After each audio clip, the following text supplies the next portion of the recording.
தரப்பினர் என்ன சொல்கிறாங்கன்னா, அவருக்கு அச்சுறுத்தல் இருக்கக்கூடிய நேரத்தில் இது மாதிரியான செயல்பாடுகள் எல்லாம் அவர் அரசியல் ஸ்டண்ட் பண்ணுறாரு அப்படிங்கிற மாதிரி சொல்கிறாங்க.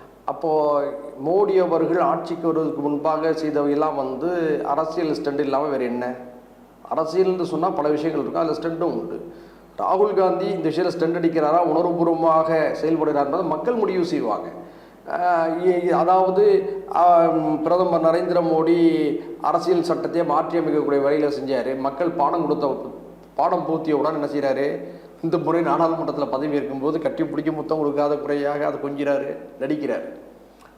அப்போ அவர் அதையெல்லாம் செய்யும் பொழுது வந்து எதார்த்தம் ராகுல் காந்தி போய் தொழிலாளர்களை சந்திக்கிறது, பாதிக்கப்பட்ட மக்களை கட்டிப்பிடிக்கிறான்னு சொன்னோம்னா அது வந்து ஸ்டெண்டா?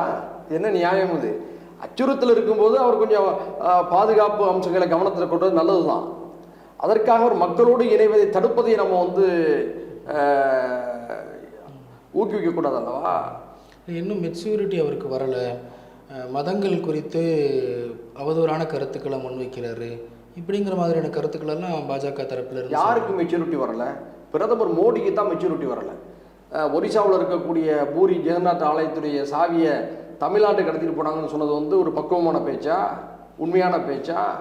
மதவாதத்தை தூண்டினார, அதிகமான பிள்ளை பெறுபவர்களிடம் வந்து சொத்துக்களை வந்து இந்துக்களிடம் பறித்து கொடுப்பான்னு சொன்னார். ஒரு பிரதமர் பேச வேண்டிய பேச்சா அது? பிரதமருக்கு தான் துளியும் பக்குவம் இல்லை. அவர் வந்து தன் தவறுகளை மறைப்பதற்கு, தவறுகளை சுட்டி காட்டக்கூடிய ராகுல் காந்திக்கு பக்குவம் இல்லைன்னு சொன்னார். ராகுல் காந்தியுடைய நடவடிக்கைகள் பேச்செல்லாம் பக்குவமாக தான் இருக்குது, வெளிப்படையாக தான் இருக்குது. உங்களை குறை சொன்னால் உடனே உங்களுக்கு பக்குவம் அர்த்தமா? நீங்கள் தேர்தல் முடிவுகள் வந்த உடனே ஒரு பேட்டியில் குறிப்பிட்டிருந்தீங்கன்னு நினைக்கிறேன். 6 மாதங்கள் காத்திருங்கள், நிலை மாறுங்கிற மாதிரி குறிப்பிட்டிருந்தீங்க. இன்னமும் அதே நிலைப்பாட்டில் தான் இருக்கிறீங்க? இப்போதும் அதே நிலைப்பாட்டில் தான் இருக்கிறேன். இப்போ பாருங்களேன், இப்போதும் உரசல் ஆரம்பிச்சிருச்சு. என்னன்னா, சாதிவாரி கணக்கெடுப்பை கண்டிப்பாக நடத்த வேண்டும். அந்த உச்சவரம்பை 50% என்ற உச்சவரம்பை தளர்த்துவதற்கு நாடாளுமன்றத்தில் சட்டம் கொண்டு வர வேணும்னு சொல்லி நம்ம நிதிஷ்குமார் நெருக்கடி கொடுத்துட்டாரா இல்லையா? பீகாருக்கு சிறப்பு நிதி தேவைன்னு சொல்லி ஒரு கோரிக்கை வச்சுட்டார். அதே மாதிரி தான் சந்திரபாபு நாயுடு வந்து மதச்சார்பின்மை காக்கும் வகையில் பல்வேறு கோரிக்கைகளை வைத்திருக்காரு. முஸ்லீம்களுக்கு இடஒதுக்கீடு கொடுக்க வேண்டும் என்று வலியுறுத்தி சொல்கிறாரு. இப்போ இதனால் என்ன ஆயிடுச்சுன்னு சொன்னால், இப்போயே பாஜக தன்னுடைய வழக்கமான இரட்டை வடத்தை போட ஆரம்பிச்சிருச்சு. ஒரு பக்கம் சந்திரபாபு நாயுடு ஒரு கூட்டணி, இன்னொரு பக்கம் சந்திரபாபு நாயுடு வந்து ரொம்ப அடம் பிடிச்சாரா, நாங்கள் தேவைப்பட்டால் மாநிலங்களவையில் வந்து 11 எம்பிக்கள் வச்சுருக்கிறாங்க. யார்? ஜெகன்மோகன் ரெட்டி.